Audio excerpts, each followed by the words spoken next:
I'm running short of words right now, but I cannot afford this because I have to speak. Thank you so much for all the love, for all the warmth. Thank you for accepting me. Thank you very much.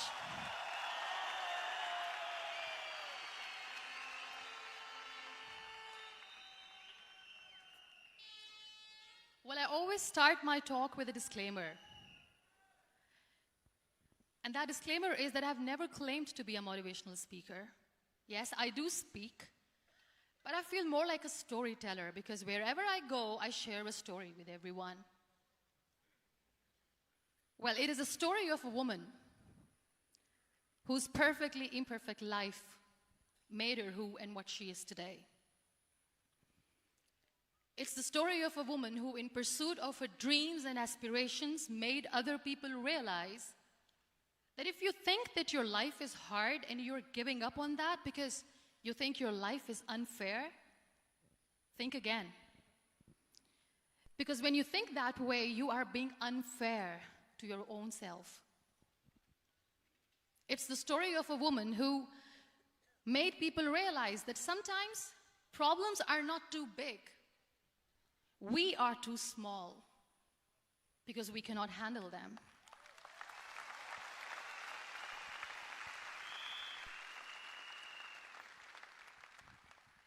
It is the story of a woman who with time realized that real happiness doesn't lie in success, money, fame.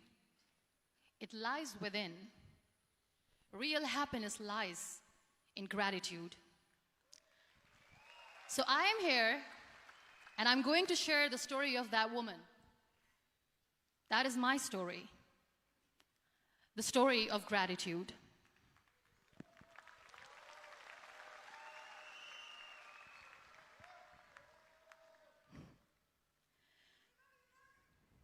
I love you too. I love you all. I believe in the power of words. Many people speak before they think. But I know the value of words. The words can make you, break you, they can heal your soul, they can damage you forever. So I always try to use the positive words in my life wherever I go. They call it adversity, I call it opportunity. They call it weakness, I call it strength. They call me disabled, I call myself differently abled. They see my disability. They see my disability, I see my ability. There are some incidents that happen in your life, and those incidents are so strong that they change your DNA. Those incidents or accidents are so strong that they break you physically. They deform your body, but they transform your soul.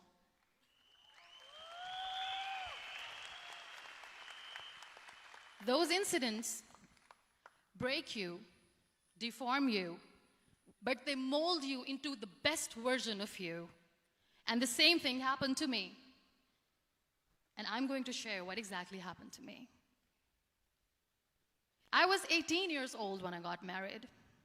And this thing I'm sharing for the very first time on an international level. I was 18 years old when I got married. I belonged to a very conservative family, a Baloch family, where good daughters never say no to their parents. My father wanted me to get married. And all I said was, if that makes you happy, I'll say yes. And of course, it was never a happy marriage. Just about after 2 years of getting married, about 9 years ago, I met a car accident. Somehow my husband fell asleep and the car fell in the ditch. He managed to jump out, saved himself. I'm happy for him. But I stayed inside the car and I sustained a lot of injuries. The list is a bit long. Don't get scared. I'm perfectly fine now. Radius ulna of my right arm were fractured. The wrist was fractured. Shoulder bone and collarbone were fractured. My whole rib cage got fractured. And because of the rib cage injury, lungs and liver were badly injured. I couldn't breathe. I lost urinary bowel control. That's why I have to wear the bag wherever I go. But that injury that changed me and my life completely as a person and my perception towards living my life was the spine injury. 3 vertebrae of my backbone were completely crushed, and I got paralyzed for the rest of my life.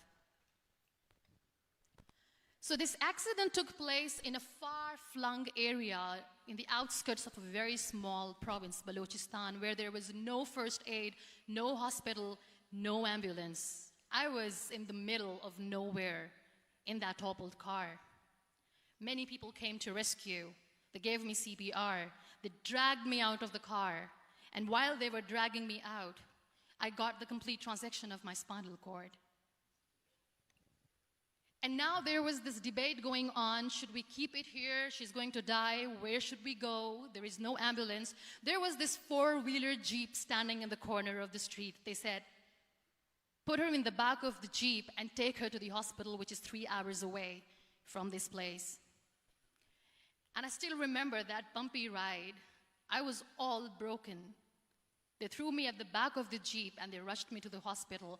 That is where I realized that my half body was fractured and half was paralyzed. I finally ended up in a hospital where I stayed for 2.5 months. I underwent multiple surgeries. Doctors have put a lot of titanium in my arm. There's a lot of titanium at my back to fix my back. That's why people in Pakistan call me the Iron Lady of Pakistan.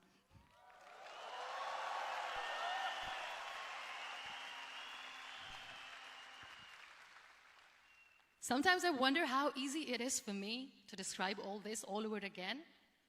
And somebody has rightly said that when you share your story and it doesn't make you cry, that means you have healed.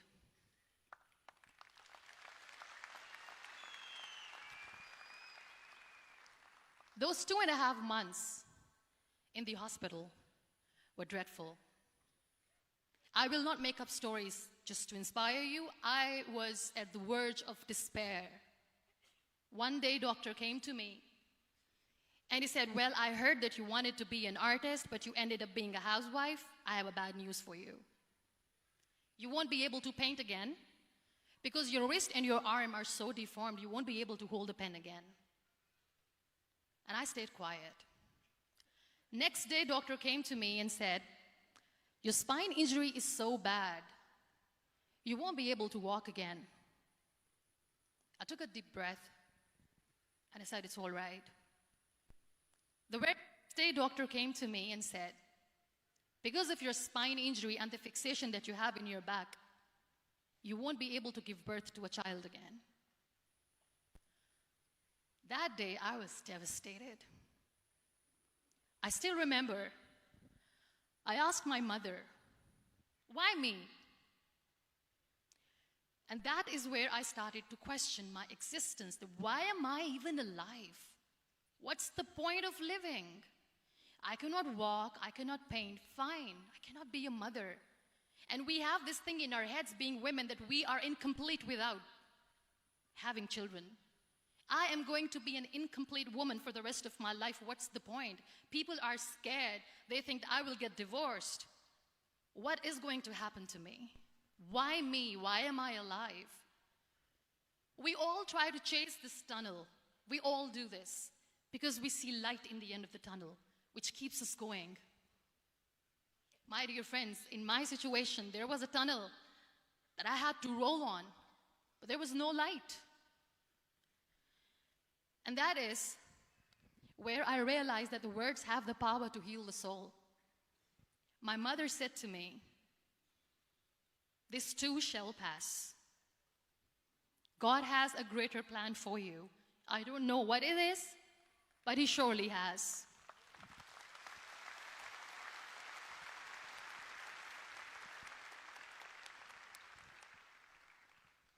And in all that distress and grief, somehow or the other, those words were so magical that they kept me going. I was trying to put that smile on my face all the time, was hiding. It was so hard to hide the pain, which was there.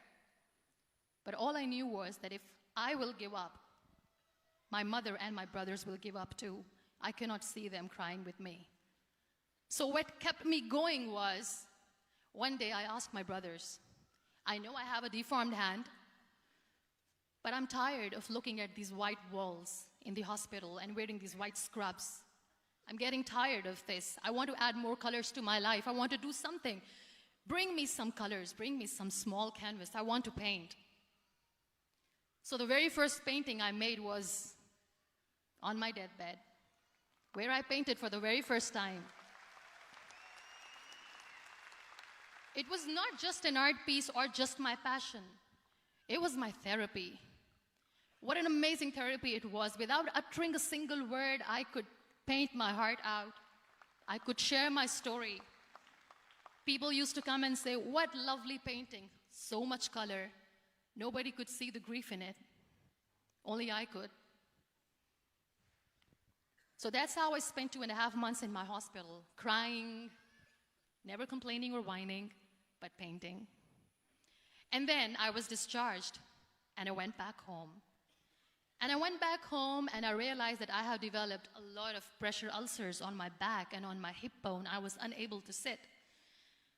There were a lot of infections in my body, a lot of allergies. So doctors wanted me to lie down on the bed straight for not 6 months, for not 1 year, for 2 years. I was bedridden, confined in that one room, looking outside the window, listening to the birds chirping, and thinking maybe there will be a time when we'll be going out with the family and enjoying the nature. That was the time where I realized how lucky people are, but they don't realize. That is the time where I realized that the day I'm going to sit, I'm going to share this pain with everyone to make them realize how blessed they are, and they don't even consider them lucky.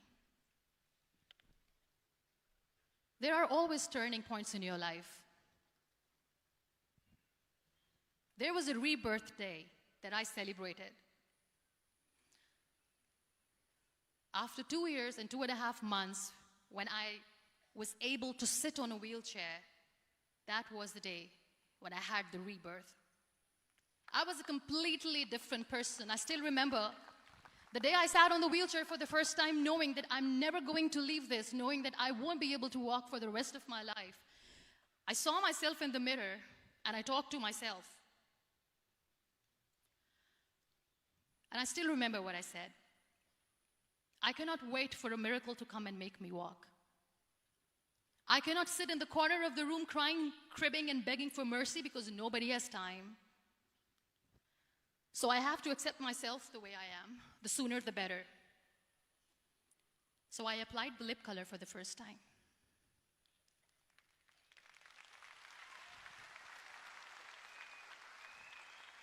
And I erased it. And I cried.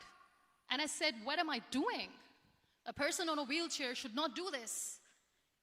What will people say? Clean it up. Put it again. This time I put it for myself. Because I wanted to feel perfect from within.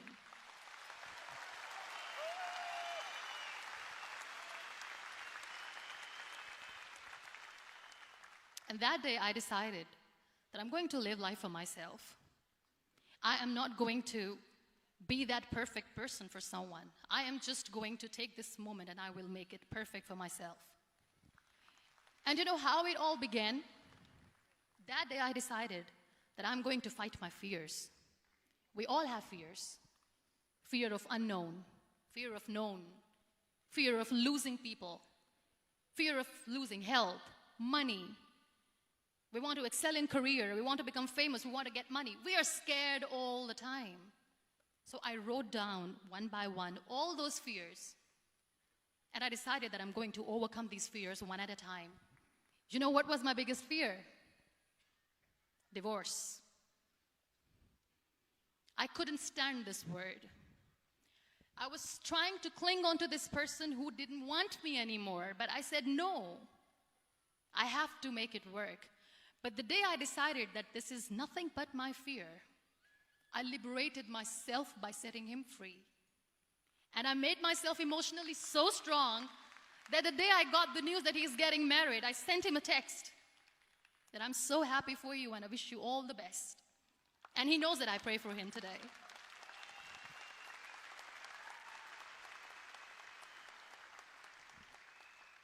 My biggest fear, number 2, was I won't be able to be a mother again.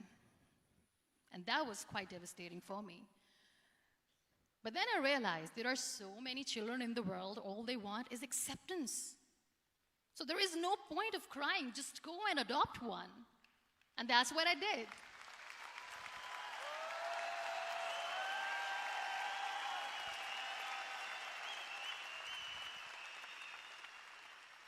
I gave my name in different organizations, different orphanages. I didn't mention that I'm on a wheelchair, dying to have a child. So I just told them that this is Muniba Mazari and she wants to adopt a boy or girl, whatsoever, but I want to adopt a kid. And I waited patiently. 2 years later, I got this call from a very small city in Pakistan. I got a call and they said, "Are you Muniba Mazari? There is a baby boy and would you like to adopt?" And when I say yes, I could literally feel the labor pain. I said, yes, I am going to adopt him. I am coming to take him home.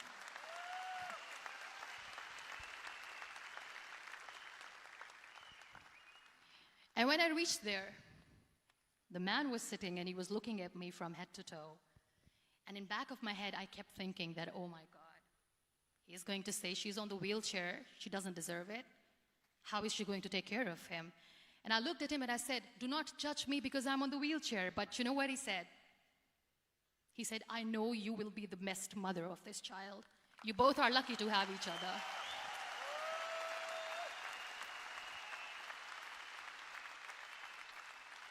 And that day, Niall was 2 days old, and today he's 6.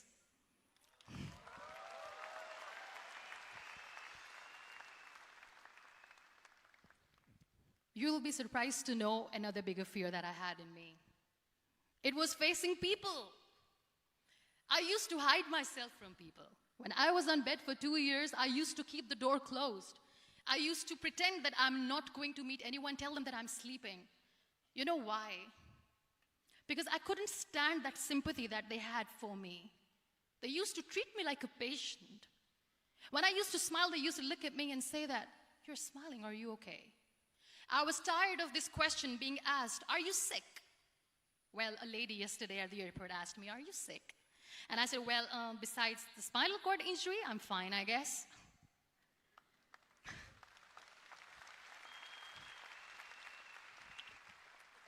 But those are really cute questions. They never used to feel cute when I was on the bed.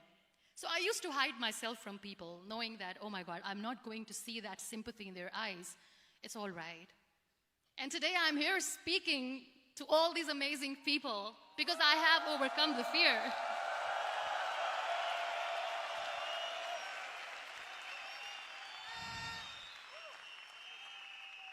You know, when you end up being on the wheelchair, what's the most painful thing? That's another fear that people on the wheelchair or the people who are differently abled have in their hearts, but they never share. I'll share that with you. The lack of acceptance. People think that they will not be accepted by the people because we, in the world of perfect people, are imperfects. So I decided that instead of starting an NGO for disability awareness, which I know will not help anyone, I started to appear more in public. I started to paint. I always wanted to. I have done a lot of exhibitions. I'm Pakistan's first wheelchair-bound artist. I have done a lot of modeling campaigns, different campaigns for brands like Tony and Guy.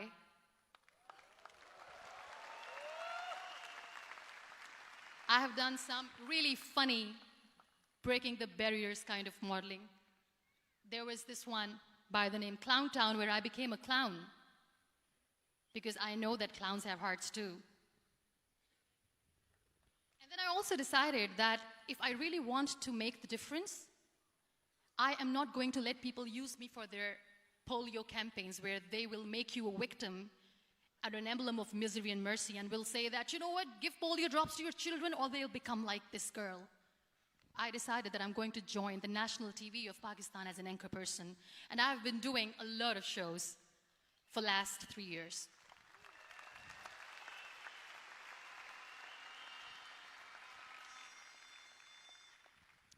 So when you accept yourself the way you are, the world recognizes you.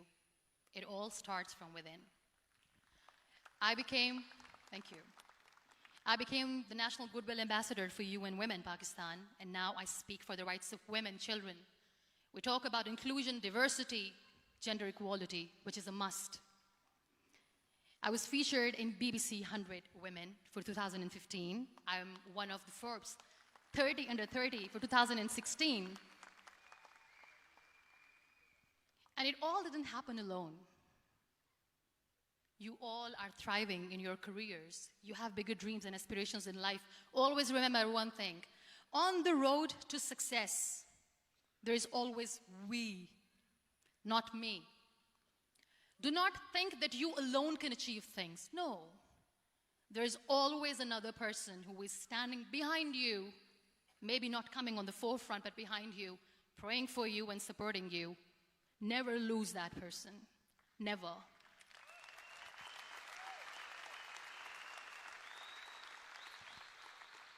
No matter how much I say that I couldn't find a hero, so I became one, I still want to recognize those 3 people in my life who literally changed my life completely, and I get inspiration from them every single day. Waleed Khan. Many people know about the terrorist attacks in Pakistan. We have lost many people. And I'm sharing this with a very heavy heart because we actually have lost a lot of people in this huge turmoil of terrorism. These people are barbarians. They do not see people. They're even worse than animals. They have killed people in mosques. They have killed people in churches, temples, even in schools. There was this terrorist attack in Army Public School, Peshawar, where these terrorists entered in an examination hall and they killed our children. And in that attack, that day, this beautiful boy, Waleed Khan, who was my hero, my real life hero, was the proctor who was taking care of the students, was keeping an eye on the students. Those barbarians shot him 3 times in the face, 5 times on his body, and he fell down. I was asked to give a talk in the school after a week of that terrorist attack. With a very heavy heart, I went there and I spoke. We sang a few national songs. I thought that maybe I've done my part, but deep inside, it was killing me. I could see children injured. I could see children sitting on the wheelchairs looking at me wondering, what next? What was our fault? Just because we were here to give examination, we have been shot. So many people, so many children lost their friends. Their classrooms were empty. The next day they went to the classroom. So this kid, Waleed Khan, I was asked that he is in a hospital right now, and you have to go and see him and motivate him and tell him that it's going to be okay. And when I saw Waleed Khan coming on the wheelchair for the first time in front of me, face was all deformed. His leg was fractured, his arm was fractured. He couldn't talk, he lost his teeth. He cannot sneeze, he cannot smell. He cannot eat. And I kept thinking, what should I say? That everything is going to be all right? No, nothing is all right. And while I was juggling with the words, what to say, what not to say, this beautiful child, Waleed Khan, came to me and he said, "Are you Muniba Mazari?" I said, "Yes." He said, "Baji, let's take a selfie."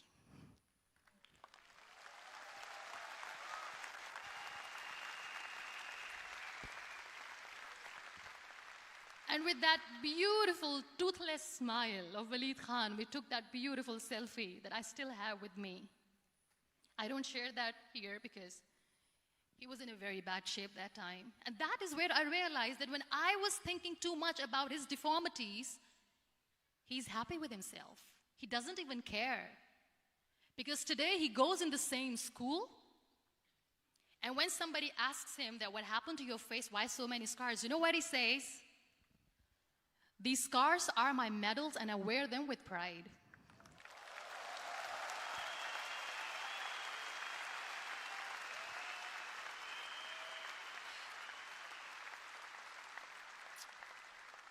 And how beautifully he says the terrorists wanted me not to study. I am going to study. I will become a doctor one day. And this is my way of taking revenge from those terrorists. Another real-life hero, of course, my son. His name is Nile, N-I-L-E, River Nile. I learned so much from this kid. The first and foremost thing is patience. How to be patient when you know that your mother cannot walk, when you know that your mother is different from the other women, when you know that your mother cannot go out and play with you, how to stay calm. He loves football. And when we got the very first football, he was 4 years old. He was super excited. I still remember he came in the room and he said, "Mom, let's play football." And he kept the ball in my feet. And he said, "Let's kick it." And that day I felt disabled. I said, "I cannot kick the ball." And I was down with the same face. He looked at me and he said, "Well, that's all right. Your legs are not working, but your hands do. Let's play catch the ball."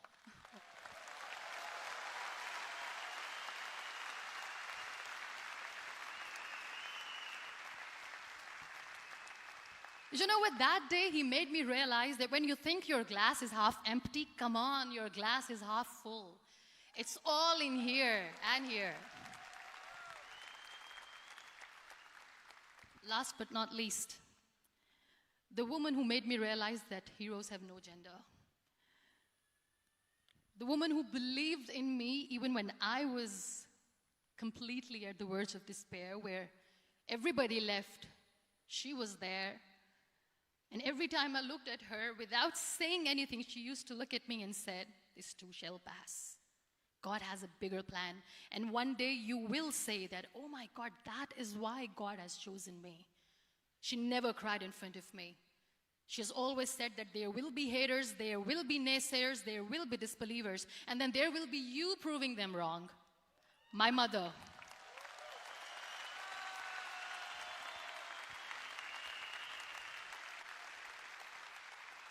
Whatever I am today, I'm nothing without her. I'm nothing without her.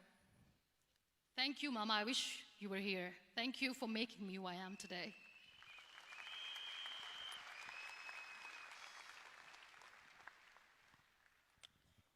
You know what? We human beings have a problem.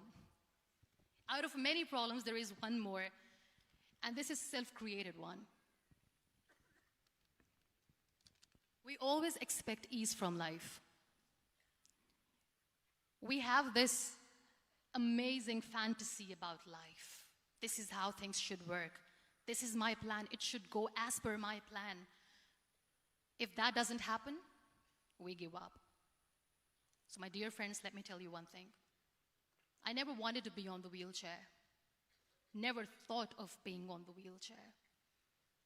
I was always aspiring to do bigger things, but had no idea that for that I have to pay the price to be where I am today.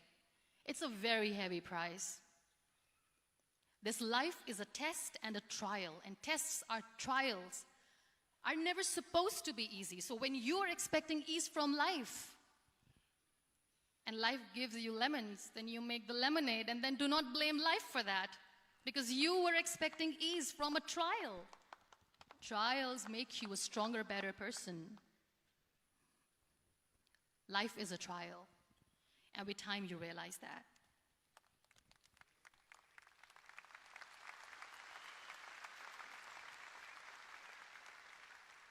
It is okay to be scared.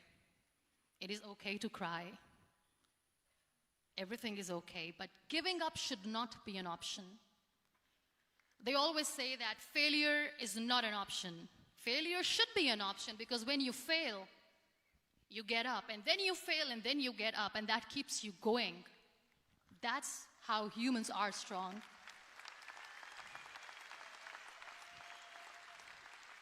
Failure is an option, should be an option, but giving up is not.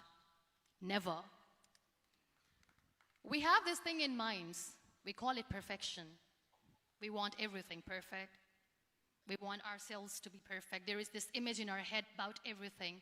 Perfect life, perfect relationships, perfect career, perfect amount of money that we need to earn no matter what. Nothing is perfect in this world. We all are perfectly imperfect, and that is perfectly all right.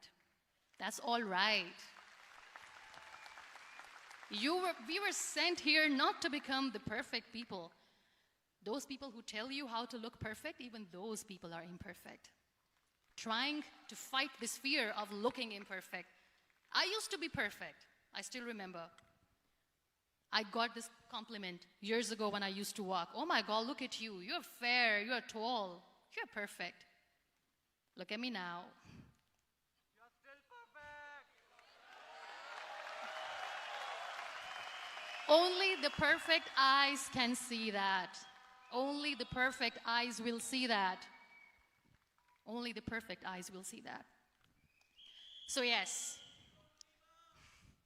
in all those imperfections, you have to listen to your heart. You don't have to look good for people. You don't have to be perfect just because other people want you to be perfect. If your soul is perfect from within, that's all right. This is all what you want. This is all what you need to be.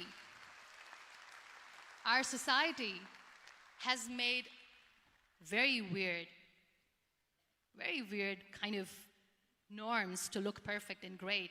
For men, it's different. For women, it's different. We think too much about what people say. We listen to ourselves too little. You know what makes you perfect? When you make someone smile. You know what makes you perfect? When you try to do something good for the people around you. You know what makes you perfect? When you feel someone's pain.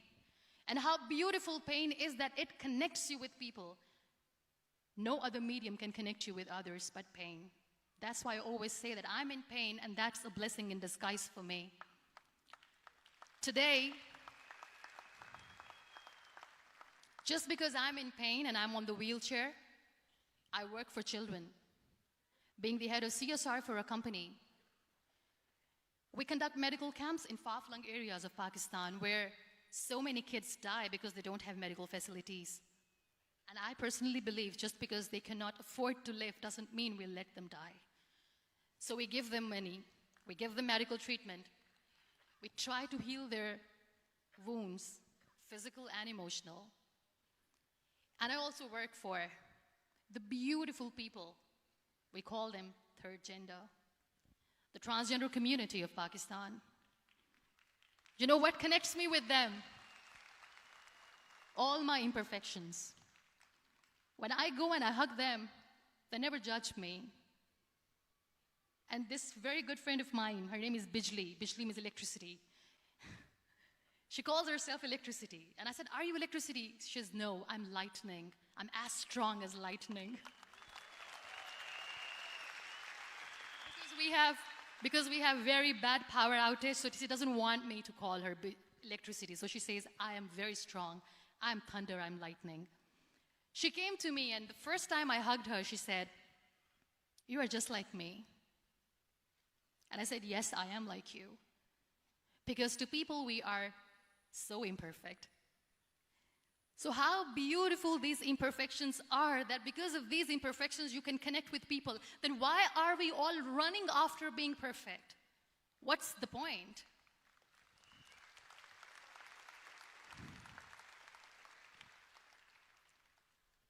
Every time I go in public, I always smile. It's always a big toothy smile on my face, and people ask me, don't you get tired of smiling all the time? What's the secret? I always say one thing, that I have stopped worrying about the things that I have lost, the people that I have lost. Things and people who were meant to be with me are with me. And sometimes, somebody's absence makes you a better person. Cherish their absence. It's always a blessing in disguise. I always say that people are so lucky they don't even realize. You must be thinking, okay, you're lucky in what sense? Well, the breath that you just took was a blessing. Embrace it.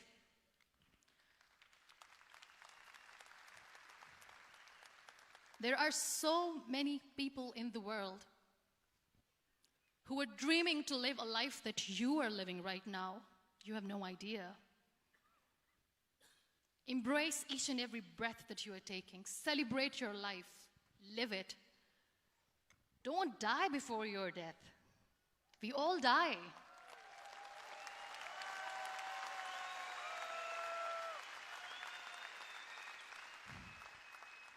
We live this one routine of a day for 75 years and we call it life. No, that's not life. If you're still thinking why you have been sent here, if you're still juggling with the concept of why you are here, you haven't lived yet. You work hard, you make money, you do it for yourself. That's not life. You go out, you seek for people who need your help, you make their lives better. You become that sponge which can absorb all the negativity, and you become that person who can emit beautiful, positive vibes. And when you realize that you have changed someone's life, and because of you, this person didn't give up, that is the day when you live. Always.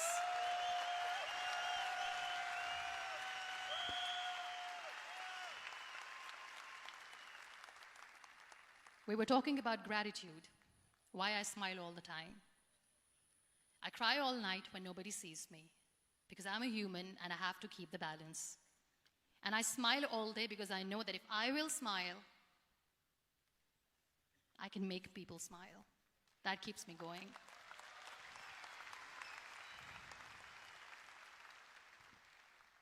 Be grateful for what you have, and you will always, always end up having more. But if you'll cry and if you'll crib for the little things that you don't have or the things that you have lost, you will never ever have enough. Sometimes we are too busy thinking about the things that we don't have that we forget to cherish the blessings that we have. I'm not saying that I'm not healthy and that makes me unlucky, but yes, it is hard. It is hard when I say that I cannot walk. It is hard to say when I wear this bag. It hurts. But I have to keep going, because never giving up is the way to live, always.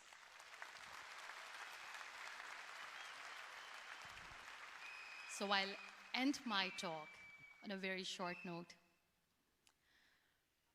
Live your life fully. Accept yourself the way you are. Be kind to yourself. Be kind to yourself. I'll repeat, be kind to yourself, and only then you can be kind to others. Love yourself and spread that love. Life will be hard. There will be turmoils. There will be trials, but that will only make you stronger. Never give up. The real happiness doesn't lie in money or success or fame. I have this all. I never wanted this. Real happiness lies in gratitude. So be grateful, be alive, and live every moment. Thank you so much, everyone. Thank you. We Malaysia. Muniba Mazari.